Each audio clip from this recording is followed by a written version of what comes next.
S Darshan ಅವರೇ, ತಾವು ಮಾತಾಡ್ತಾ ಇದ್ರಿ ಅಲ್ಲ 8 ಗಂಟೆಗೆ ನರೇಂದ್ರ ಮೋದಿ ಅವರು ಮಾತಾಡ್ತಾರೆ ಅಂತ ಇಡೀ ಅಂತಾರಾಷ್ಟ್ರೀಯ ಸಮೂಹ ವೇಟ್ ಮಾಡ್ತಾ ಇತ್ತು. ಈ ಟ್ರಂಪ್ 7:15ಗೆ ಬಂದ್ಬಿಟ್ಟು ಎಲ್ಲ ಕ್ರೆಡಿಟ್ ತಗೊಂಡ್ಬಿಟ್ನಲ್ಲ ಸರ್. ಅದೇ ಕಾಂಗ್ರೆಸ್ ಎಲ್ಲ ಕ್ರೆಡಿಟ್ ತಗೊಂಡ್ಬಿಟ್ನಲ್ಲ ಸರ್. 7:15ಗೆ ಬಂದ್ಬಿಟ್ಟು ಎಲ್ಲ ಕ್ರೆಡಿಟ್ ತಗೊಂಡ್ಬಿಟ್ಟ. ಪಾಪ ಮೋದಿ ಅವ್ರು ಏನು ಹೇಳ್ತಾರೆ? ಹಾಂ ಹೇಳಿ ಸರ್. ಈಗ ಅಂತಾರಾಷ್ಟ್ರೀಯ ವಿಚಾರಗಳಲ್ಲಿ ಇವೆಲ್ಲ ಇಟ್ ಮ್ಯಾಟರ್ಸ್ ಅಲ್ವಾ? ಇಡೀ ಪ್ರಪಂಚದ ಮುಂದೆ ಅವ್ನು ಬಿಲ್ಡಪ್ ಕೊಟ್ಟು ತಗೊಂಡಲ್ಲ. ಈಗ ತಗೊಂಡ ಇಲ್ವಾ ಸರ್?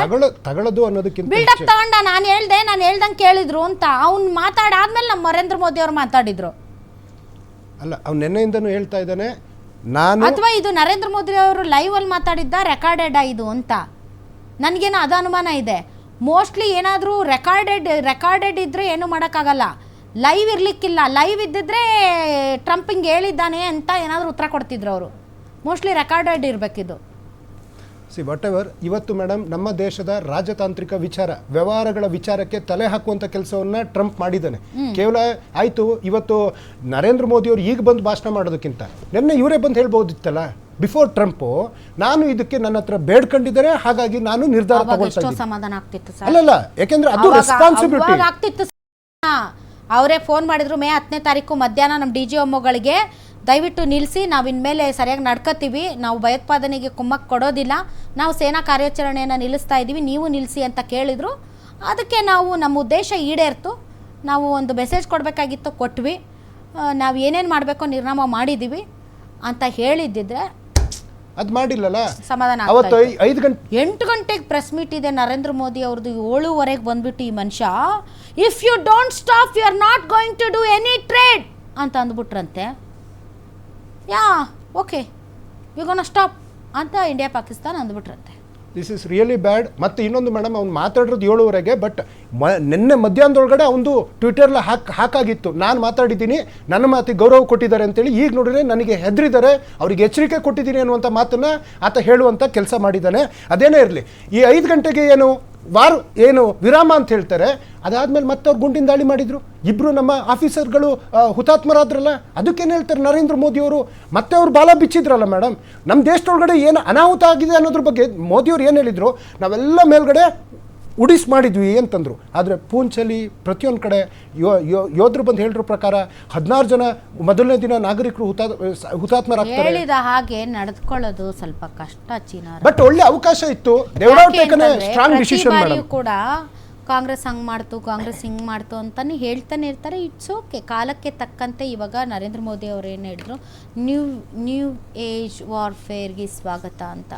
ಸೊ ಯುದ್ಧ ಅಂತ ಅಂದರೆ ಕೇವಲ ಗುಂಡಿನ ದಾಳಿ ಅಷ್ಟೇ ಅಲ್ಲ, ಯುದ್ಧದ ವ್ಯಾಖ್ಯಾನ ಬದಲಾಗಿದೆ ಇರಬಹುದು. ಬಟ್ ನೀವು ಸಂಸತ್ನಲ್ಲಿ ಮಾತನಾಡುವಂಥ ಸಂದರ್ಭದಲ್ಲಿ ನೀವು ಪಂಜಾಬ್ ಪ್ರಾಂತ್ಯಕ್ಕೆ ಹೋಗಿ ಸೀಸ್ ಫೈರ್ ಅಂತ ಅಂದ್ರಿ, ಆಗ POK ಸೃಷ್ಟಿ ಆಯಿತು. ನೀವು ಆವಾಗ ಕದನ ವಿರಾಮ ಘೋಷಣೆ ಮಾಡದೇ ಇದ್ದಿದ್ರೆ ನಮ್ಮ ಸೈನಿಕರು ನುಗ್ಗಿ ನಮ್ಮ ಕಾಶ್ಮೀರವನ್ನು ನಮಗೆ ತೊಗೊಂಡು ಬರ್ತಿದ್ರು ಅಂತ. ಇವತ್ತು ಅದೇ ಪ್ರಶ್ನೆನ ಕಾಂಗ್ರೆಸ್ಸಿಗರು ಕೇಳ್ತಾ ಇದ್ದಾರೆ.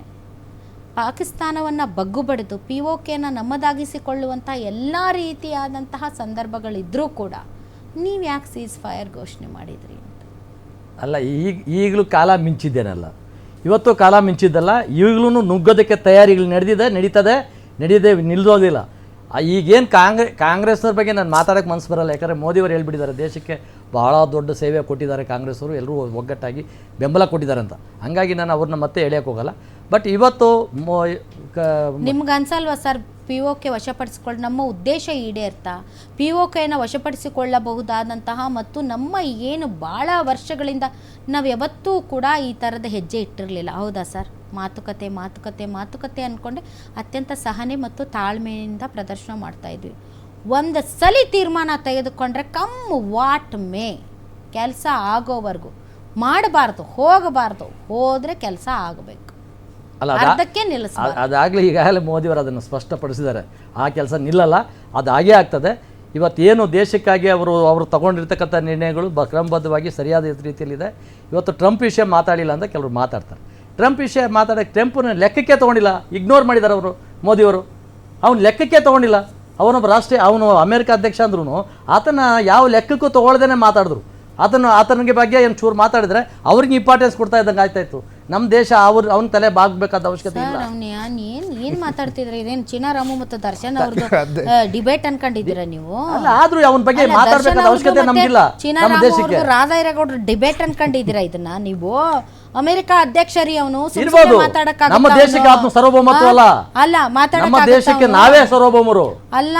ನಿನ್ನೆ ಟ್ವಿಟರ್ ಅಲ್ಲಿ ಅವನು ಇದು ಎಕ್ಸ್ ಅಲ್ಲಿ ನಾನೇ ಮಾತುಕತೆ ನಡೆಸಿದೆ, ಇಬ್ಬರು ದೇಶಗಳು ಕಾಮನ್ ಸೆನ್ಸ್ ಯೂಸ್ ಮಾಡಿ ಒಪ್ಕೊಂಡಿದ್ದಾವೆ ಅಂತ ಹೇಳಿದ ಮೇಲೆ ಇವತ್ತು 7ವರೆಗೆ ಇಡೀ ಪ್ರಪಂಚದ ಎದುರುಗಡೆ ನಾನು ಸ್ಯಾಂಕ್ಷನ್ಸ್ ಹಾಕ್ತೀನಿ ಅಂತ ಅಂದೆ, ಅದಕ್ಕೆ ಒಪ್ಕೊಂಡು ಭಾರತ ಪಾಕಿಸ್ತಾನ ಅಂತ ಅಂದ ಮೇಲೆ ನಾನು ಇಂಪಾರ್ಟೆನ್ಸ್ ಕೊಡಲ್ಲ, ನನಗೂ ಅದಕ್ಕೂ ಸಂಬಂಧ ಇಲ್ಲ, ನಾನು ಕಣ್ಮುಚ್ಕೊಂಡಿರ್ತೀನಿ, ನಾವು ಇಂಪಾರ್ಟೆನ್ಸ್ ಕೊಟ್ಟಿಲ್ಲ. ಅವನು ಯಾರು ಅಂದರೆ ಅಮೇರಿಕ ರೀ, ಡೊನಾಲ್ಡ್ ಟ್ರಂಪ್ ರೀ. ಅವನು ಮೋದಿ ಅವ್ರ ಫ್ರೆಂಡ್. ಅವನು ಓದರ್ ಫ್ರೆಂಡ್ ಆದ್ರೆ ವೈಯಕ್ತಿಕವಾಗಿರ್ತದೆ ವಿನಃ ಈ ದೇಶಭಕ್ತಿ ದೇಶದ ಕಣ್ಮುಚ್ಕೊಂಡು ಹಾಲು ಕುಡಿತೀನಿ, ಹಿಂಗಾಗಿ ಯಾರು ನೋಡಿಲ್ಲ ಅಂತ ಅನ್ನಕ್ಕೆ ಹೇಳಿ ಶಶಾಂಕ್ ಅವರೇ. ಮೇಡಮ್, ಟ್ರಂಪ್ ಫ್ರೆಂಡ್ ಅನ್ನೋದಕ್ಕಿಂತ ಟ್ರೇಡ್ ವೈಸ್ ಆ ದೇಶದ ಒಂದು ಬಾಂಧವ್ಯತೆ ಆಗ್ಲಿಂದನೂ ಇದೆ.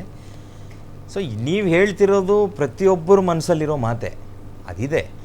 ಆದರೆ this was the right time. Military actions ಇಷ್ಟು ಮುಂದುವರೆದು ನಮ್ಮ ಟೆಕ್ನಾಲಜಿ ಟೆಕ್ನಿಕ್ಯಾಲಿಟಿ ಇಡೀ ಪ್ರಪಂಚಕ್ಕೆ ನಾವು ತೋರಿಸಿ ಸೈನಿಕರು ಹುಮ್ಮಸ್ಸಲ್ಲಿದ್ದರು. ಫೈನಲ್ಲಾಗಿ ನಾವು ಏನು ಅಚೀವ್ ಮಾಡಬೇಕು ಅದು ಅಚೀವ್ ಆಗಿಲ್ವೇನೋ ಅನ್ನೋ ಮನೋಭಾವ ಸಾಕಷ್ಟು ಜನರಲ್ಲಿದೆ. ಆದರೆ ನಮ್ಮ ಮೋಟೋ ಏನಿತ್ತು ಆ ಮೋಟೋಗೆ ನಾವು ಸ್ಟಿಕ್ ಆಗಿದ್ದೀವಿ. ನಾವು ಹೇಳಿದ್ದೇನು ಪ್ರಪಂಚಕ್ಕೆ, ನಾವು ಇವ್ರ ಮೇಲೆ ಬಹಳ ವರ್ಷಗಳಿಂದ ಸ್ಟಿಕ್ ಆನ್ ಆಗಿದ್ದೀವಿ ಶಶಾಂಕ್ ಅವರೇ. ನಾವು ಹೇಳಿದ್ದೇವೆ, that was our motto, intolerance to terrorism. That was our motto from 50 years. Correct. ಆದರೆ still we are in that ಇದು ಅಲ್ಲ, ಅದನ್ನ ಕಂಪ್ಲೀಟಾಗಿ ಎರಾಡಿಕೇಟ್ ಮಾಡಬೇಕು. ಒಂದು ದೇಶದ ಒಳಗಡೆ ಕೃಪಾಪೋಷಿತವಾಗಿ ಈ ಟೆರರ್ ಆರ್ಗನೈಸೇಷನ್ನ ಏನು ಬೆಳೆಸ್ತಾ ಇದ್ರು, ಯಾರು ಕೈ ಹಾಕಿದ್ರು ಇದಕ್ಕೆ? ಬೇರೆ ಯಾರೂ ಕೈ ಹಾಕಿಲ್ಲ, ನಾವೇ ಕೈ ಹಾಕಿರೋದು ಇದಕ್ಕೆ. ಈಗ ಮೌಲಾನಾ ಮಸೂದ್ ಅಜರ್ ಅಂತವರು ವರ್ಷಕ್ಕೆ 1500 ಜನನ ಟೆರರಿಸ್ಟ್ನ ಉತ್ಪಾದನೆ ಮಾಡುವಂಥ ಏನು ಯೂನಿವರ್ಸಿಟಿ ಮಾಡ್ಕೊಂಡಿದ್ದ, ಆ ಯೂನಿವರ್ಸಿಟಿನ ಹೊಡೆದಾಕಿದ್ವಿ ಇವತ್ತು. ಸೊ ಇದು ಇಡೀ ವಿಶ್ವಕ್ಕೆ ನಾವು ಕೊಟ್ಟಂಥ ಸಂದೇಶ ಅಲ್ವಾ? ಆ್ಯಂಡ್ ಮೋರ್ ಓವರ್ ನಮ್ಮ ಆರ್ಮ್ಸ್ ಆ್ಯಂಡ್ ಅಮ್ಯುನಿಷನ್ನು, ಈಗ ನೀವು ಏನು ಮಾತಾಡ್ತಿದ್ದೀರಿ ನೂರ್ ಖಾನ್ ಏರ್ಬೇಸು, ಆ ನೂರ್ ಖಾನ್ ಏರ್ಬೇಸ್ ಹತ್ರ ನಮ್ಮ ಬ್ರಹ್ಮೋಸ್ ಮಿಸೈಲ್ ಹೋಗಿ ಬಿದ್ದಿದ ತಕ್ಷಣ ಪಾಕಿಸ್ತಾನಕ್ಕೆ ಆತಂಕ ಆಯಿತು. ನಮ್ಮ ಏರ್ ಡಿಫೆನ್ಸ್ ಸಿಸ್ಟಮ್ ವರ್ಕ್ ಆಗ್ತಿಲ್ಲ, ನಾವು ಯಾರ ಹತ್ರ ಹೋಗಬೇಕು ಗೊತ್ತಾಗ್ತಿಲ್ಲ, ಚೈನಾ ಹತ್ರ ಹೋದರೆ ಚೈನಾ ವರ್ಕ್ ಆಗ್ತಿಲ್ಲ. ಸೊ ಹಾಗಾಗಿ ಅವರು ಮಂಡಿ ಊರಿ ಭಾರತ ದೇಶದ DGMO ಹತ್ರ ಮಾತಾಡ್ತಾರೆ, ಅಮೆರಿಕಾಗೆ ಕೇಳ್ಕೊತಾರೆ, ಪೇಚಾಡ್ತಾರೆ, ದಯವಿಟ್ಟು ನೀವು ಇಂಟರ್ವ್ಯೂನ್ ಆಗಿ, ನೀವು ಹೇಳಿದ ಮಾತೇನಾದರೂ ಆಗ್ಬೋದಾ, ಮಧ್ಯಸ್ಥಿಕೆ ಮೀಡಿಯೇಟ್ ಮಾಡಿ, ನೀವು ಮೀಡಿಯೇಟರ್ ಆಗಿ ಅಂತ ಅಮೆರಿಕಕ್ಕೆ ಪಾಕಿಸ್ತಾನ ಕೇಳಿಕೊಂಡಿದೆ. ಈ ಸಂದರ್ಭದಲ್ಲಿ ಭಾರತ ದೇಶ, ಇನ್ನು ನಮ್ಮ ದೇಶ ಶಾಂತಿಪ್ರಿಯ ದೇಶ, ವಾರ್ ಒಂದೇ ಫೈನಲ್ ಇದಲ್ಲ, ಇವ್ರಿಗೆ ಏನು ಪಾಠ ಕಲಿಸ್ಬೇಕೋ ಈಗಾಗಲೇ ನಾವು 30% ಇವರ ಮಿಲಿಟ್ರಿ ಬಕೆಟ್ಗೆ ನಾವು ಕೈ ಹಾಕಿ ಧ್ವಂಸ ಮಾಡಿದ್ದೀವಿ. ಇನ್ನಾದರೂ ಇವರು ಪಾಠ ಕಲಿಬೋದಾ, ಕಲಿತಾರ ಅನ್ನೋ ಒಂದು ಕ್ವಶನ್ ಮಾರ್ಕ್ ಹಾಕಿ ಇವರು ಸೀಸ್ ಫೈರ್ಗೆ ಇವರು ಒಪ್ಕೊಂಡಿದ್ದಾರೆ ಅಂತ ನನ್ನ ಭಾವನೆ. All right, okay. Yes Darshan ಅವರು. ಏನಿಲ್ಲ ಮೇಡಮ್, ಮಾಮೂಲಿ 8 ಗಂಟೆಗೆ ನರೇಂದ್ರ ಮೋದಿಯವರು ಯಾವ ರೀತಿ ಮೊದಲೆಲ್ಲ ಮಾತಾಡ್ತಾ ಇದ್ರು ಅದೇ ವಿಚಾರ. ಆದರೆ ದೇಶದ ವಿಚಾರ ಆಗಿರೋದ್ರಿಂದ ಕಾಂಗ್ರೆಸ್ ನರೇಂದ್ರ ಮೋದಿಯವರು ಅಂದರೆ ಭಾಳ ಮುಖ್ಯವಾಗಿ ಕೇಂದ್ರ ಸರ್ಕಾರದ ಜೊತೆಗೆ ನಾವಿರ್ತೇವೆ ಅಂತ ಹೇಳಿದ್ವಿ, ಜೊತೆಗೆ ನಮ್ಮ ದೇಶದ ಸೇನೆ ಜೊತೆಗೆ ಕಾಂಗ್ರೆಸ್ ಇರ್ತದೆ ಅನ್ನುವಂಥದ್ದು ಹೇಳಿದ್ವಿ. ಆದರೆ ಇನ್ನಾದರೂ ಸರ್ವಪಕ್ಷದ ಸಭೆಯನ್ನೊಂದು ಕರೆದು, ಇನ್ನಾದರೂ ಸಂಸತ್ನಲ್ಲಿ ವಿಶೇಷ ಅಧಿವೇಶನವನ್ನು ಕರೆದು ಏನೇನು ನಡೆದಿದೆ, ಏನೇನು ಆಗಬೇಕು, ಮುಂದಕ್ಕೇನಾಗಬೇಕು ಅಂತೇಳಿ ಎಲ್ಲ ಪಕ್ಷಗಳನ್ನ ಪರಿಗಣನೆಗೆ ತಗೊಂಡು ಈ ದೇಶದ ಮುಂದೆ ಅವರೊಂದು ಸಂದೇಶ ಕೊಡಬೇಕಾಗ್ತದೆ. ಮತ್ತು ಇವತ್ತು ಟ್ರಂಪ್ ನಮ್ಮ ದೇಶದ ವಿಚಾರವಾಗಿ ತಲೆ ಹಾಕಿರ್ತಕ್ಕಂಥದ್ದು ನಿಜವಾಗ್ಲೂ ಭಾಳ ಭಾರತೀಯನಾಗಿ ನಮಗೆಲ್ಲ ಒಂದು ತಲೆ ತಗ್ಗಿಸುವಂಥ ಕೆಲಸ ಆಗಿದೆ. ಅದಕ್ಕೆ ಸರಿಯಾದ ಉತ್ತರ ನರೇಂದ್ರ ಮೋದಿಯವರೇ ಮುಂಬರೋ ದಿನದಲ್ಲಿ, ನಾಳೆ ಬೇಕಿದ್ರೆ ಪ್ರೆಸ್ ಮೀಟ್ ಮಾಡ್ಬೋದು, ಅವನಿಗೇನು ಸಂದೇಶ ಕೊಡಲೇಬೇಕಾಗ್ತದೆ. ಇದು ಭಾರತೀಯರ ಒಂದು ಘನತೆ ಗೌರವದ ಪ್ರಶ್ನೆ ಮೇಡಮ್. ಓಕೆ, ಇಲ್ಲೊಂದು ನ್ಯಾಷನಲ್ ಮೀಡಿಯಾದಲ್ಲಿ ಟೈಮ್ ಲೈನ್ ಕೊಟ್ಟಿದ್ದಾರೆ, ಹೆಂಗಾಯಿತು ಇದು ಮಾತುಕತೆ ಅಂತ. ನಿಮ್ಮ ಪರ್ಮಿಷನ್ ಇದ್ದರೆ ಸ್ವಲ್ಪ ಹೇಳಲಾ? ಹೇಳಿ ಮೇಡಮ್. ಓಕೆ, ಸರ್ಕಾರದ ಮೂಲಗಳ ಪ್ರಕಾರ ಮೇ 10ನೇ ತಾರೀಕು ನಮ್ಮ ಇಂಡಿಯನ್ ಏರ್ಫೋರ್ಸ್ ಏರ್ಕ್ರಾಫ್ಟ್ ಬ್ರಹ್ಮೋಸನ್ನು ಲಾಂಚ್ ಮಾಡ್ತು. ಸೊ ಪಾಕಿಸ್ತಾನದ ಏರ್ಬೇಸ್ ಮೇಲೆ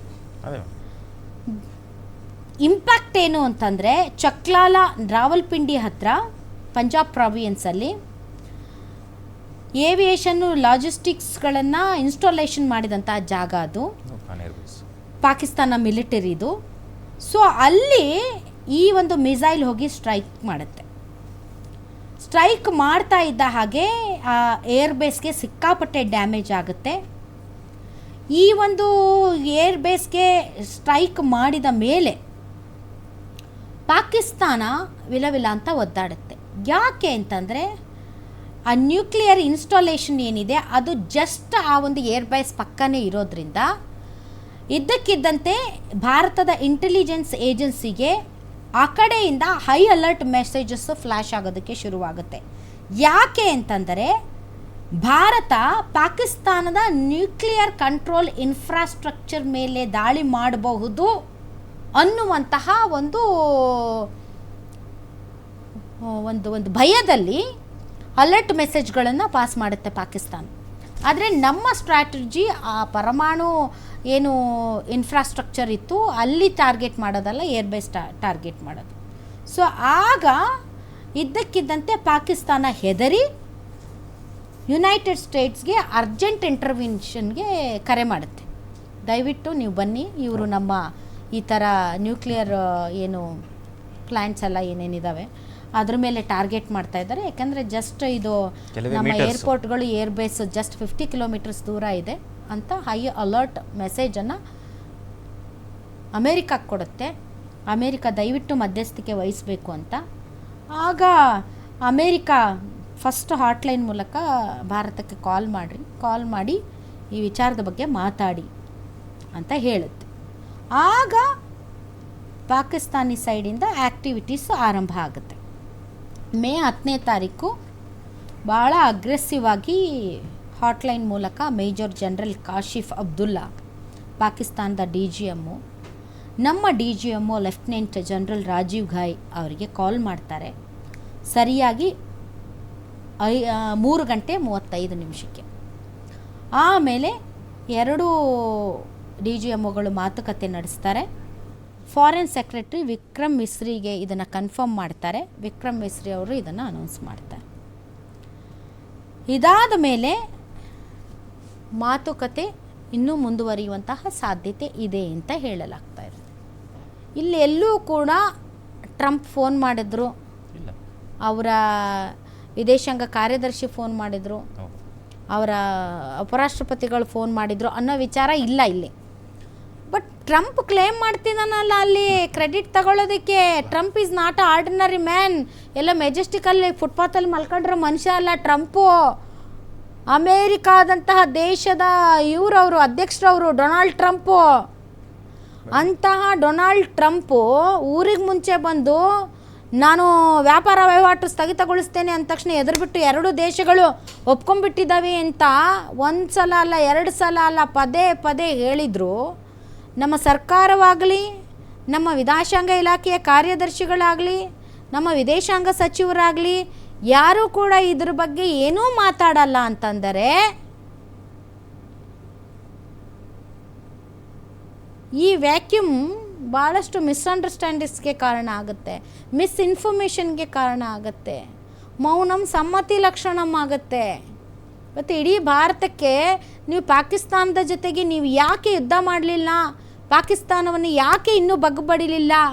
ಈಗ ನೋಡಿ, ನಿರಾಸೆಯಿಂದ ಕುಳಿತವರು ನಾವು ಭಾರತದ ಜನ. ಆ ಕಡೆ ಅಮೇರಿಕಾ ಈಸ್ ಫೀಲಿಂಗ್ ಪ್ರೌಡ್. ನಾವು ಭಾರತವನ್ನು ನಮ್ಮ ಮಾತಿಗೆ ಭಾರತ ಓಕೆ ಅಂತು, ನಮ್ಮ ಮಾತಿಗೆ ಬಗ್ಗಿತು ಅಂತ. ಪಾಕಿಸ್ತಾನ ನಮ್ಮ ಡಿಪ್ಲೊಮಸಿ ವರ್ಕ್ ಆಯಿತು ಅಂತ ಅವರು ಕೂಡ ಫುಲ್ ಜೋಶಲ್ಲಿದ್ದಾರೆ. ನಿರಾಸೆಯಲ್ಲಿರೋದು ನಾವು ಭಾರತದ ಜನ. ಯಾವುದೇ ಕಾರಣಕ್ಕೂ ನಿರಾಸೆ ಆಗಬಾರ್ದು. ಯಾಕಂದ್ರೆ ನಿರಾಸೆ ಏನೂ ಆಗಿಲ್ಲ. ಇಲ್ಲಿ ಯಾರಿಗೆ ಏನು ಸಂದೇಶ ಕೊಡಬೇಕೋ ನಿಖರವಾಗಿ ಸಂದೇಶ ಕೊಟ್ಟಿದ್ದೀವಿ. ಯಾರಿಗೆ ಎಷ್ಟು ಡ್ಯಾಮೇಜ್ ಮಾಡಬೇಕೋ ಟು ದ ಕೋರ್ ಡ್ಯಾಮೇಜ್ ನಾವು ಮಾಡಿದ್ದೀವಿ. ವಿಶ್ವಕ್ಕೆ ಸಂದೇಶ ಸಾರಿದ್ದೀವಿ. ಭಾರತ ದೇಶ ಯಾರ ಮಾತು ಕೇಳಲ್ಲ, ಭಾರತ ದೇಶ ಯಾರ ಮೇಲೂ ಡಿಪೆಂಡ್ ಆಗಲ್ಲ ಅನ್ನೋದನ್ನ ಇದು ವಿಶ್ವಕ್ಕೆ ಸಾರಿದ್ದೀವಿ. ಈ ಹಿಂದೆ ನಮ್ಮ ಆರ್ಮ್ಸ್ ಆಗಲಿ, ಅಮ್ಯುನಿಷನ್ ಆಗಲಿ, ಬೇರೆ ಆಗಲಿ, ಅಮೇರಿಕದಿಂದನೋ ರಷ್ಯಾಯಿಂದನೋ ನಾವು ತೀರಾ ಅವಲಂಬನೆಯಾಗಿ ಮಾಡ್ತಾ ಇರ್ತಕ್ಕಂಥ ಆಪ್ರೇಷನ್ನು ಅವ್ರ ಮೇಲೆ ಡಿಪೆಂಡ್ ಆಗಿ ನಾವು ಮಾಡ್ತಿದ್ವಿ. ಆದರೆ 2025 ನಮ್ಮ ಭಾರತ ದೇಶ ತೀರಾ ಸದೃಢವಾಗಿದೆ. ಅಮೇರಿಕಕ್ಕೆ ಇದು ಭಾಳ ಚೆನ್ನಾಗಿ ಗೊತ್ತಿದೆ. ಇಂಟರ್ವ್ಯೂನ್ ಆಗಬೇಕಂದಿದ್ರೆ ಸ್ಟಾರ್ಟಿಂಗಲ್ಲೇ ಅಮೇರಿಕ ಇಂಟರ್ವ್ಯೂನ್ ಆಗಿ, ಬೇಡ ನಾನು ಹೇಳ್ದಂಗೆ ಕೇಳಿ, ನೀವಿಬ್ಬರು ಒಂದು ಟೇಬಲ್ಗೆ ಬನ್ನಿ, ನಾನು ಕೂತ್ಕೊಂತೀನಿ, ನಾನು ನಿಮ್ಮಿಬ್ಬರಿಗೂ ನಾನು ಬೋಧನೆ ಮಾಡ್ತೀನಿ ಅಂತ ಸ್ಟಾರ್ಟಿಂಗಲ್ಲೇ ಅಮೇರಿಕ ಹೇಳ್ತಿತ್ತು. ಮಾಡಿಲ್ಲ ನರೇಂದ್ರ ಮೋದಿ ಅವರು. ಮಾತುಕತೆ ಕೇವಲ ದ್ವಿಪಕ್ಷೀಯ ಮಾತುಕತೆನಾ ಅಥವಾ ಇನ್ನೊಬ್ಬರ ಮಧ್ಯಸ್ಥಿಕೆಯಲ್ಲಿ ಮಾತುಕತೆನಾ? ಭಾಳ ಸುದ್ದಿಗಳು ಬರ್ತಾ ಇದೆ, ಅದೇನು ಸೌದಿ ಅರೇಬಿಯಾದಲ್ಲಿ ಮಾತುಕತೆ ನಡೆಯುತ್ತೆ 2 ರಾಷ್ಟ್ರಗಳ ಮಧ್ಯೆ ಅಂತ. ಈಗಾಗಲೇ ನಮ್ಮ ದೇಶ ಆಮೇಲೆ ಕಾಶ್ಮೀರ ಅಂದ ತಕ್ಷಣ ನಮಗೆಲ್ಲ ಒಂಥರ ಮೈಯೆಲ್ಲ ಬೆಂಕಿ ಆಗುತ್ತೆ, ನಿಮಗೂ ಗೊತ್ತಿದೆ. ಕಾಶ್ಮೀರ ನಮ್ಮದು, ಕಾಶ್ಮೀರದ ವಿಚಾರದಲ್ಲಿ ಯಾವುದೇ ರೀತಿಯಾದಂಥ ಮಧ್ಯಸ್ಥಿಕೆ ನಾವು ಬಯಸಲ್ಲ. ಪಾಕಿಸ್ತಾನ ಮತ್ತು ಭಾರತದ ನಡುವೆ ಇದ್ದಂಥ ವಿಚಾರ ನಾವಿಬ್ಬರೇ ಬಗೆಹರಿಸ್ಕೊಳ್ತೀವಿ, ಕಮ್ ವಾಟ್ ಮೇ, ಅದೇ ಒಪ್ಪಂದ ಆಗಿರೋದು. ಅಂಥದ್ರಲ್ಲಿ ಕಾಶ್ಮೀರ ನೋಡಿ ಟ್ವೀಟಲ್ಲಿ ಏನು ಸಾವಿರಾರು ವರ್ಷಗಳ ಫೈಟು ಇದು ಕಾಶ್ಮೀರದ್ದು, ಭಾರತದ್ದು ಮತ್ತು ಪಾಕಿಸ್ತಾನದ್ದು, ಅವರವರೇ ಇತ್ಯರ್ಥ ಮಾಡಿಕೊಳ್ಳಿ ಅಂತ ಹೇಳಿದರು. ಅಲ್ಲ ಕೇಳಿ, ಈಗ ಲೇಟೆಸ್ಟು ಕಾಶ್ಮೀರ ವಿಚಾರದಲ್ಲಿ ನಾವು ಮಧ್ಯಸ್ಥಿಕೆ ವಹಿಸ್ತೀವಿ ಅಂತ ಲೇಟೆಸ್ಟ್ ಟ್ವೀಟು, ಅಲ್ಲ ಟ್ರಂಪ್ ನಮ್ಮ ಮಧ್ಯಸ್ಥಿಕೆಯಲ್ಲಿ ಮಾತಾಡ್ತಾರೆ ಅಂತ. ಏನಾಗ್ತಿದೆ? ಈ ಒಂದು ಪರ್ಸನಲ್ ಇಶ್ಯೂನ ನಾವು ಇಂಟರ್ನ್ಯಾಷನಲ್ ಇಶ್ಯೂ ಯಾಕೆ ಮಾಡ್ತಾ ಇದ್ದೀವಿ? ವಿಕ್ರಮ್ ಮಿಸ್ತ್ರಿ ಟ್ರಂಪ್ ಅವ್ರ ಹೆಸರು ಹೇಳಿದರು ಮೇಡಮ್. ಮೊನ್ನೆ ಬಂದು ಲಾಸ್ಟಿಗೆ ಮಾತಾಡಬೇಕಾದ್ರೆ ಅಫಿಷಿಯಲಿ ಈ told Trump name press meet ಮಾಡಬೇಕಾದ್ರೆ. ಮಧ್ಯಸ್ಥಿಕೆ ಇಲ್ಲ ಅಂದರೆ ಟ್ರಂಪ್ ಹೆಸರು ಯಾಕೆ ಹೇಳ್ತಾ ಇದ್ರು ವಿಕ್ರಮ್ ಮಿಸ್ತ್ರಿ? ಅಥವಾ ಮಧ್ಯಸ್ಥಿಕೆ ಆ ದೊಣ್ಣೆ ನಾಯಕನ ಅಪ್ಪಣೆ ಭಾರತಕ್ಕೆ ಯಾಕೆ ಬೇಕಿತ್ತು? ಭಾರತ ಸ್ವಾಭಿಮಾನದಲ್ಲಿ ಕಾರ್ಗಿಲ್ ಯುದ್ಧ ಗೆದ್ದಿಲ್ವ? ಭಾರತ ಸ್ವಾಭಿಮಾನದಲ್ಲಿ 1971 ಇಡೀ ವರ್ಲ್ಡ್ ರೆಕಾರ್ಡು 93,000 ಜನ ಶರಣಾಗತಿಯಾಗಿಲ್ವ? 25,000 ಜನ ಗಾಯಗೊಂಡಿಲ್ವ? 9,000 ಜನ ಹತ್ಯೆ ಆಗಿಲ್ವ? ಆ ದೇಶನೇ ಛಿದ್ರ ಮಾಡಿಲ್ವ? ಇಷ್ಟು ಇತಿಹಾಸ ಇರ್ತಕ್ಕಂಥ ಭಾರತಕ್ಕೆ ಇನ್ನೊಂದು ದೇಶದ ಅವಶ್ಯಕತೆ ಏನಿತ್ತು? ನಾವು ಇವಾಗ ಏನೇ ಕ್ಲೈಮ್ ಮಾಡಿದ್ರು 7ವರೆಗೆ ಟ್ರಂಪ್ ಏನು ಮಾಡಬೇಕು, ಏನು ಮಾತಾಡಬೇಕು ಹೇಳಿ. ಟೈಮಿಂಗ್ ನೋಡಿ ಆ ಮನುಷ್ಯಂದು. ಅಯ್ಯೋ ಮೋದಿ ಬಂದು ಎಲ್ಲ ಕ್ರೆಡಿಟ್ ತಗೊಂಡ್ಬಿಡ್ತಾರೆ, ಅದಕ್ಕಿಂತ ಮುಂಚೆ ನಾನೇ ತಗೋಬೇಕು. ನಮ್ಮ ಮೋದಿ ಅವರ ಪಾಪ್ಯುಲಾರಿಟಿಯಿಂದ ಟ್ರಂಪ್ಗೂ ಕೂಡ ಒಂದು ಸ್ವಲ್ಪ ಅಸೂಯೆ ಬಂದ್ಬಿಟ್ಟಿದೆ ಅಂತ ಅನಿಸುತ್ತೆ. ಆತ ಈ ರೀತಿ ಮಧ್ಯಸ್ಥಿಕೆ ನಾನು ವಿಶ್ವಗುರು ಮೋದಿ ಅಲ್ಲ, ನಾನೇ ವಿಶ್ವಗುರು ಅಂತ ಸಾಬೀತು ಮಾಡಬೇಕು ಅವನಿಗೆ. ಅಲ್ಲ, ಆತ ಒಬ್ಬ ಮೂಲತಃ ರಜ್ಲರ್. ಈ WW ಬರ್ತಾಯಿತ್ತು, ಆ ಯುದ್ಧ ಅಲ್ಲಿ ಅವರು ಕುಸ್ತಿ ಆಡಿದ ಇನ್ನು ಹೋಗ್ಬಿಟ್ಟು ಮಧ್ಯಾಹ್ನ ನುಗ್ಬಿಟ್ಟು ಎಡಕ್ಕೆ ತಿಂತಾ ಇದ್ದ. ಆ ಸ್ವಭಾವ ಅದು ಆತನಿಗೆ. ಅದನ್ನೇ ಆಕಸ್ಮಿಕವಾಗಿ ಅಲ್ಲಿ ಆಕಸ್ಮಿಕವಾಗಿ ಅಮೆರಿಕಾದಲ್ಲಿ ಅವನ ಅಧ್ಯಕ್ಷ ಆದ ತಕ್ಷಣಿಗೆ ಹಳೇದು ಮರೀತಾನಂತಲ್ಲ, ಆ WW ಹೊಡ್ಸ್ಕೊಳ್ಳೋದೇ ಅಭ್ಯಾಸ ಆತನಿಗೆ ಇವತ್ತಲ್ಲ. ಅದು ಮೂಲತಃ ಆತ MP ಅಲ್ಲಿ ರಾಷ್ಟ್ರಪತಿ ಆಗಕ್ಕೆ ಮುಂಚೆನೇ ಅದು ನಡೀತಾ ಇತ್ತು. ಅಮೆರಿಕ ಅಧ್ಯಕ್ಷ ಆಗಕ್ಕೆ ಮುಂಚೆ ಆ ಒಂದು ಮೊದಲಿಂದ ಇರ್ತಕ್ಕಂಥ ರಕ್ತಗತವಾಗಿ ಬಂದಿರತಕ್ಕಂಥ ಒಡಿಸ್ಕೊಳ್ಳೋದು, ಹೋಗಿ ನುಗ್ಗೋದು ಎಷ್ಟು ನೋಡಿರ್ಬೋದು ನಾವು. ಆ WW ನಾನು ಸ್ವಲ್ಪ WW ನೋಡ್ತೀನಿ.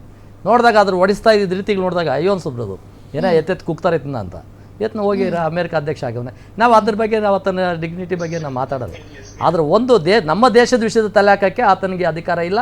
ಅದನ್ನ ಮೋದಿ ಅಧಿಕಾರ ಅಲ್ಲ ಸರ್, ನೀವು ಅರ್ಥ ಮಾಡ್ಕೋಬೇಕಾಗಿರೋದು ಏನು ಅಂತಂದರೆ, ಹೇಳಿದ್ನಲ್ಲ ಇವನು ಟ್ರಂಪ್ ಪರಮಾಣು ಯುದ್ಧಕ್ಕೆ ರೆಡಿ ಆಗ್ತಾ ಇತ್ತು ಅಂತ. ಭಾರತ ಅವರ ಪರಮಾಣು ಬೇಸ್ಗಳನ್ನು ಉಡಾಯಿಸುತ್ತೆ ಅಂತ ಭಯ ಶುರುವಾಗಿ ಅಲರ್ಟ್ ಆಗಿದ್ದು ಪಾಕಿಸ್ತಾನ. ಭಾರತ ಸರಿಯಾಗಿ ಮರ್ಮಾಘಾತ, ಏನು ಹೇಳಿ, ಸರಿಯಾದ ಮರ್ಮಾಘಾತ, ಹಿಸ್ಕಬಾರ್ದು ನರನೇ ಹಿಸ್ಕಿದೆ. ಹಾಗಾಗಿ ವಿಲ ಅಂತ ಒದ್ದಾಡಿ ಅಮೇರಿಕಾ ಮುಂದೆ ಅಯ್ಯೋ ನಮ್ಮನ್ನ ಕಾಪಾಡಿ ಅಂತ ಹೇಳಿರೋದು. ಇದೇನು ಸುಮ್ಮನೆ ಆಗಿದೆ ಅನ್ಕೊಂಡ್ರ ನೀವು? ಟ್ರಂಪ್ಗೇನು ತಲೆ ಕೆಟ್ಟಿತ್ತು ಅಂತ ಅನ್ಕೊಂಡಿದ್ದೀರಾ? ಭಾರತ ಇಸ್ಕಬಾರ್ದು ನರನ ಇಸ್ಕಿದ್ದಕ್ಕೇನೆ ಎಲ್ಲಿ ಪರಮಾಣು ಬಾಂಬು ಎಲ್ಲ ನಮ್ದೆಲ್ಲ ಫೇಲಿಯರ್ ಆಗೋಗುತ್ತೆ. ಯಾಕಂದರೆ ನಮ್ಮ ಹತ್ರ ಬಾಂಬ್ ಐತೆ, ನಾವು ಬಿಟ್ಬಿಡ್ತೀವಿ. ಇವತ್ತು ನರೇಂದ್ರ ಮೋದಿ ಅವ್ರು ಏನು ಹೇಳಿದರು? ನ್ಯೂಕ್ಲಿಯರ್ ಬಾಂಬ್ದು ಗೊಡ್ಡ ಬೆದರಿಕೆ ಹಾಕಿದರೆ ನಾವು ಕೇಳಲ್ಲ ಅಂತ. ಅವ್ರು ಬಾಯಿ ಬಿಟ್ಟು ಹೇಳಿಲ್ಲ ಅಷ್ಟೇ, ನಾವು ಅಲ್ಲೇ ಇಟ್ಟಿದ್ವಿ ನಿಮಗೆ ಬತ್ತಿ ಅಂತ. ಅದಕ್ಕೆ ಹೆದರಿ ಇವತ್ತು ನ್ಯಾಷನಲ್ ಮೀಡಿಯಾ ಆಯಿತು, ಇಂಟರ್ನ್ಯಾಷನಲ್ ಮೀಡಿಯಾದಲ್ಲಿ ಅದ್ರ ಬಗ್ಗೆ ಚರ್ಚೆ ನಡೀತಾ ಇದೆ ರಾಮು ಅವರೇ. ಅದನ್ನು ನಾವು ಓಪನ್ ಆಗಿ ಹೇಳೋಕ್ಕಾಗಲ್ಲ, ಯಾಕಂದರೆ ನಮಗೆ ಕದನ ವಿರಾಮದ ಕೆಲವೊಂದು ನಿಬಂಧನೆಗಳಿವೆ. ಆ ನಿಬಂಧನೆಗಳ ಪ್ರಕಾರ ನಾವು ಮೊದಲಿಗೆ ಹೋಗುವಂತಿಲ್ಲ, ನಾವು ಮಾಡಿಕೊಂಡ ಒಪ್ಪಂದವನ್ನು ಮುರಿಯುವಂತಿಲ್ಲ. ಅದನ್ನು ಓಪನ್ ಆಗಿ ಯಾರು ಹೇಳುವ ಹಾಗಿಲ್ಲ. ಅವರ ನ್ಯೂಕ್ಲಿಯರ್ ಬೇಸ್ ಹತ್ರನೇ ಹೋಗಿ ಹೊಡೆದಿರೋದ್ರಿಂದ ಇನ್ನು ಇದನ್ನು ಇಲ್ಲೇ ಪುಡಿ ಮಾಡಂಗೆ ಕಾಣ್ತಾರೆ. ಇಡೀ ದೇಶನೇ ಸರ್ವನಾಶ ಆಗೋಗುತ್ತೆ. ಅಲ್ಲೇ ಪುಡಿ ಮಾಡಿದ್ರೆ ಅದಕ್ಕೆ ಬಂತು ಹೇಳಿ? ಅಲ್ಲ, ಹಂಗಾಗುತ್ತಾ ಇಲ್ವೋ ಗೊತ್ತಿಲ್ಲ. ನನಗೆ ಅಟಾಮಿಕ್ ಬಾಂಬ್ಗಳ ಬಗ್ಗೆ ನನಗೆ ಅಷ್ಟೊಂದು ಮಾಹಿತಿ ಇಲ್ಲ. ಅಲ್ಲೇ ಅವ್ರ ದೇಶದಲ್ಲೇ ಅದನ್ನೇ ಹೊಡಿಬಹುದಾ? ನಮಗೂ ಆಗ್ಬಹುದು. ಆದರೆ ಆ ದೇಶ ಸರ್ವನಾಶ ಆಗುತ್ತೆ. ನಮ್ಮ ದೇಶದ ಗಡಿಗಳಿಗೂ ಕೂಡ ತಟ್ಟಬಹುದು, ಅಥವಾ ಎಷ್ಟು ಅದರ ಸಾಮರ್ಥ್ಯ ನಮ್ಮ ದೇಶದ ಒಳಗಡೆ ಎಷ್ಟು ಕಿಲೋಮೀಟರ್ಗಳವರೆಗೆ ವ್ಯಾಪಿಸಬಹುದು, ಡೋಂಟ್ ನೋ. ಅಂತಹದ್ದೊಂದು ಸಾಧ್ಯತೆಯ ಬಗ್ಗೆ ಭಯ ಹುಟ್ಟಿ ಅಮೆರಿಕ ಹತ್ರ ಹೋಗಿರೋದು ಪಾಕಿಸ್ತಾನ. ಹೌದು. ಇವತ್ತು ನೋಡಿ ಶಾಹಿದ್ ಅಪ್ರೀತಿ ಬೈಕ್ ಹೊಡ್ಸ್ಕೊಂಡ್ಬಿಟ್ಟು ಏನು ದೊಡ್ಡ ಗೆದ್ಬಿಟ್ಟಿದ್ದೀವಿ ನಾವು ಅನ್ನೋ ಥರದಲ್ಲಿ ಪೋಸ್ ಕೊಡ್ತಾನೆ. ಹೊಡ್ಸ್ಕೊಂಡಿರೋರು ಅವರು, ತಲೆ ಮೇಲೆ ಕುಕ್ಕಿಸ್ಕೊಂಡಿರೋರು ಅವರು, ಎದೆ ಮೇಲೆ ಕಾಲು ಇಡ್ಸ್ಕೊಂಡಿರೋರು ಅವರು. ಅವ್ರಿಗೆ ಎಷ್ಟೊಂದು ಜೋಶಪ್ಪ, ಎಷ್ಟು ಜೋಶ್ ಇದೆ ಅವ್ರಿಗೆ. ದೇಶ ಉಳಿತಲ್ವ. ಹಾಂ, ನಾವು ಇಷ್ಟೆಲ್ಲ ಮಾಡಿದ್ರು ನಾವ್ಯಾಕ್ರಿ ಒಂಥರ ಹಿಂಗಿರ್ಬೇಕು? ನಾವ್ಯಾಕೆ ಹಿಂಗಿರ್ಬೇಕು? ಯಾಕೆ ಬೇಸರ ಪಟ್ಕೋಬೇಕು ನಾವು? ನಾವೇನು ಒಡ್ಸ್ಕೊಂಡಿದ್ದೀವ? ಇವ್ರದ್ದೊಂದು ಮಿಸೈಲ್, ಇವ್ರದ್ದೊಂದು ರಾಕೆಟ್, ಇವ್ರದ್ದೊಂದು ಡ್ರೋನ್ ನಮ್ಮ ನೆಲದ ಮೇಲೆ ಬಿದ್ದಿಲ್ವಲ್ರಿ? ಅದರ ತಾಕತ್ತು ನಮ್ಮದು ಒಂದು ಬಿದ್ದಿಲ್ವಲ್ರಿ? ಏನೋ ಇದು ಬಾರ್ಡ್ರಲ್ಲಿ ಏನೋ ಫೈರಿಂಗ್ ಮಾಡಿ ಏನೋ ಮಾಡಿದ್ದಾರೆ ಅವ್ರು ಅಷ್ಟೇ, ಮಾಡಿದ್ದಾರೆ ಅಷ್ಟೇ. ಅದನ್ನ ಬಿಟ್ಟರೆ ಅವ್ರು ಹಾಕಿದಂಥ ಒಂದು ಡ್ರೋನ್ ನಾವು 9 ಕಡೆ ಹಾಕಿದ್ವಿ, 9 ಕಡೆ ಒಂದು ಮಿಸ್ ಆಗಿಲ್ಲ. 9 ಕಡೆ ಹಾಕಿದ್ದು ಒಂದು ಮಿಸ್ ಆಗಿಲ್ಲ. ಅವ್ರ ಏರ್ ಡಿಫೆನ್ಸ್ ಸಿಸ್ಟಮ್ ಏನು ಮಾಡ್ತಾ ಇತ್ತು?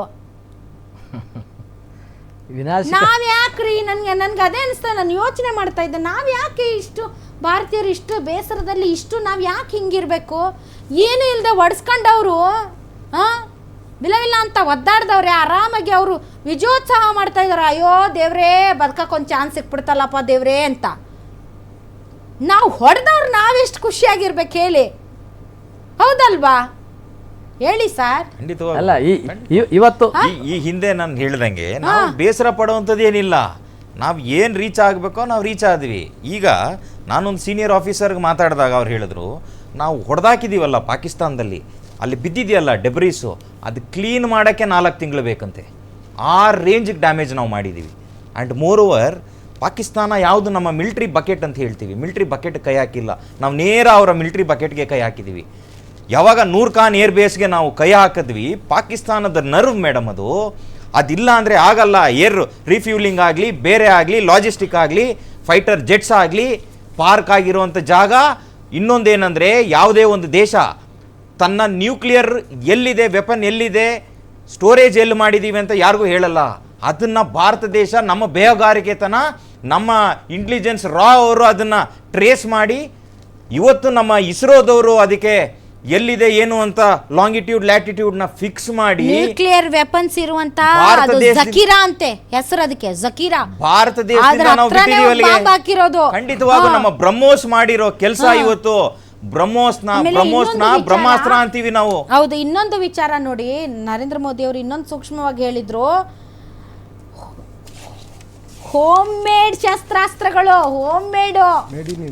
ನಾನು ಹೋಮ್ ಮೇಡ್ ಅಂತೀನಿ ಸರ್, ಮೇಡ್ ಇನ್ ಇಂಡಿಯಾನೇ. ಹೋಮ್ ಮೇಡ್ ಅಂದ್ರೆ ಇನ್ನೂ ಹತ್ರ. ಈಗ ಬಹಳಷ್ಟು ದೊಡ್ಡ ದೊಡ್ಡ ರಾಷ್ಟ್ರಗಳು ಮತ್ತು ಅವುಗಳ ಯುದ್ಧ ವಿಮಾನಗಳಿಗೆ ಬಡ ರಾಷ್ಟ್ರಗಳು ಮುಗಿಬೀಳ್ತಾವೆ. ನಮ್ಮ ಹತ್ರನೂ ಒಂದು ಫೈಟರ್ ಜೆಟ್ ಇರಬೇಕು, ನಮ್ಮ ಹತ್ರ ಯುದ್ಧ ವಿಮಾನಗಳು ಇರಬೇಕು, ಏನೋ ಒಂದು ಸಿಸ್ಟಮ್. ಇವತ್ತು ನಮ್ಮ ಬ್ರಹ್ಮೋಸ್ ಬಗ್ಗೆ ನರೇಂದ್ರ ಮೋದಿ ಅವರು ಹೇಳ್ತಾ ಇರೋದು, ಇದು ನಮ್ಮ ಇಂಡಿಯನ್ ಮೇಡ್ ಶಸ್ತ್ರಾಸ್ತ್ರಗಳ ಬಗ್ಗೆ, ನಮ್ಮ ಇಂಡಿಯನ್ ಮೇಡ್ ಸಿಸ್ಟಮ್ ಇಡೀ ಪ್ರಪಂಚದಾದ್ಯಂತ ಈಗ ಮಾತಾಡ್ತಾ ಇದ್ದಾರೆ. ಯಾಕೆ ಅಂತಂದರೆ, ಒಂದು ಶೆಲ್ಲು ಕೆಳಗಡೆ ಬೀಳದೇ ಇರೋ ಥರ ನಮ್ಮ ಏರ್ ಡಿಫೆನ್ಸ್ ಸಿಸ್ಟಮ್ ಎಲ್ಲವನ್ನು ಸರ್ವನಾಶ ಮಾಡಿದೆ ಅಲ್ಲ ಹೇಳಿ. ಅದಕ್ಕೆ ಹೇಳ್ತಾ ಇರೋದು ಮೇಡಮ್, ನಮ್ಮ ಅಕ್ಯುರಸಿ ಮಾರ್ಕೆಟ್ ಜಾಸ್ತಿ ಆಗುತ್ತೆ. ಈಗ ಬೇರೆ ಬೇರೆ ದೇಶಗಳು ನಮ್ಮ ಈ ಒಂದು ಟೆಕ್ನಾಲಜಿಯನ್ನು, ನಮ್ಮ ಈ ಒಂದು ಇದಕ್ಕೆ ಸಂಬಂಧಪಟ್ಟಂತ ಆಯುಧಗಳು, ಶಸ್ತ್ರಾಸ್ತ್ರಗಳ ಬಗ್ಗೆ ಅವು ನಮ್ಮ ಜೊತೆಗೆ ವ್ಯಾಪಾರ ವಹಿವಾಟು ನಡೆಸಬಹುದು. ಈಗ ಎಕ್ಸ್ಪೋರ್ಟ್ ಜಾಸ್ತಿ ಆಗುತ್ತೆ. ಆರ್ಮ್ಸ್ ಇಂಡಸ್ಟ್ರಿ ಏನಿದೆ, ಇದು ದೊಡ್ಡ ಇಂಡಸ್ಟ್ರಿ. ಇದು ಪ್ರತಿಯೊಂದು ದೇಶನೂ ತನ್ನ ದೇಶನ ಕಾಪಾಡ್ಕೊಳ್ಲಿಕ್ಕೆ ಲೇಟೆಸ್ಟ್ ವಾರ್ಫೇರ್ ಏನಿದೆ, ಮಾಡರ್ನ್ ವಾರ್ಫೇರ್, ಈಗ ಟೆಕ್ನಾಲಜಿ, ಟೆಕ್ನಿಕಾಲಿಟಿ ಸಾಕಷ್ಟು ಬೇಕು. ಭಾರತದ ಬ್ರಹ್ಮೋಸ್ ಮಿಸೈಲ್ ಅಮೇರಿಕಾವನ್ನ ಅಲುಗಾಡಿಸಿದೆ. ಹೌದು. ಅಮೇರಿಕ ಭಾರತ ಸಂಪೂರ್ಣ ಆತ್ಮನಿರ್ಭರ್ ಆಗಬಾರದು ಅನ್ನೋದು ಅದರ ತವಕ. ಹೀಗಾಗಿ ಭಾರತದಿಂದ ಶಸ್ತ್ರಾಸ್ತ್ರಗಳನ್ನು ಇನ್ನು ಬೇರೆ ದೇಶದವರು ತಗೋತಾರೆ ಅನ್ನೋ ಹೊಟ್ಟೆ ಉರಿಗೆ, ಟೆನ್ಷನ್ಗೆ ಅಮೇರಿಕಾ ನಾನೇ ಮುಂದೆ ಬಂದಿದ್ದು ಅನ್ನುವಂಥ ಒಂದು ಪ್ರಪಗಾಂಡನ ಈಗ ಇಡೀ ಪ್ರಪಂಚದಲ್ಲಿ ಸೃಷ್ಟಿ ಮಾಡೋಕ್ಕೆ ಹೋಗಿದೆ. ನಮ್ಮವರು ಅದೆಲ್ಲ ಹೇಳೋಕ್ಕಾಗಲ್ವಲ್ಲ ಅಂತ ಒಂದು ಸ್ವಲ್ಪ ಸುಮ್ಮನಿದ್ದಾರೆ ಅನಿಸುತ್ತೆ.